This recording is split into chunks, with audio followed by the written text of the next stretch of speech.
Sir Alan Stewart of Darnley, held the office of High Constable of the Scottish Army in France until the year 1437, when he gave his French territories to his younger brother, Sir John Stewart, and returned to his clan seat in the Eastwood parish of Renfrewshire.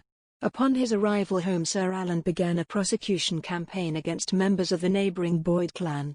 This constant harassment of the Boyds upset their chief Thomas Boyd, who decided to act against Sir Alan. Thomas Boyd received word from a source that Sir Alan Stewart was on his way to the Scottish Midlands.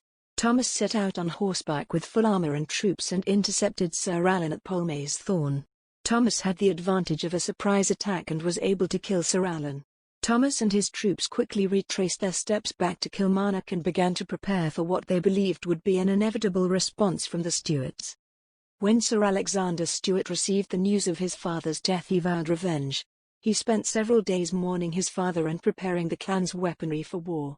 He called upon his clansmen to assemble, and he divided them into 3 groups of 70. He sent the first 2 groups on ahead to pin down and surround the Boyds, with instructions to meet him and his detachment at Craignor Hill. The purpose of dividing his troops and sending them on different routes was to cause as much havoc and bloodshed as possible. The Boyd clan was held up at Dean Castle with their troops. Thomas sent out a scout to find the approaching Stewarts. The scout returned to Dean Castle and reported that he had seen a detachment of about 70 men camped at Craignor Hill. Thomas, thinking he had the advantage of greater numbers, gathered his men, about 100 strong, and headed out to confront the Stewarts. Upon hearing the news of the Boyds advancing, Sir Alan Stewart ordered his other 2 detachments of men to set up on either flank at a significant distance apart. When the Boyds advanced close enough, Alexander Stewart gave the order for his troops to advance on all sides. When the Boyds realized they were in a trap, it was too late and they decided to charge at the main Stewart regiment. Once the Boyds were surrounded, they set themselves back to back and were able to briefly hold their defensive line.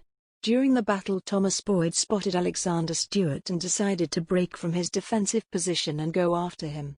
Alexander backed off, but one of his men was able to take the opportunity and drive his dagger into Thomas' back. Once their leader was dead, the Boyd clan broke away and fled. The Stewarts rested for the night and the next day headed back to Renfrewshire. The Battle of Craignor Hill did not completely end the clan feud, as there were reports of murders between the 2 clans before the feud completely petered out.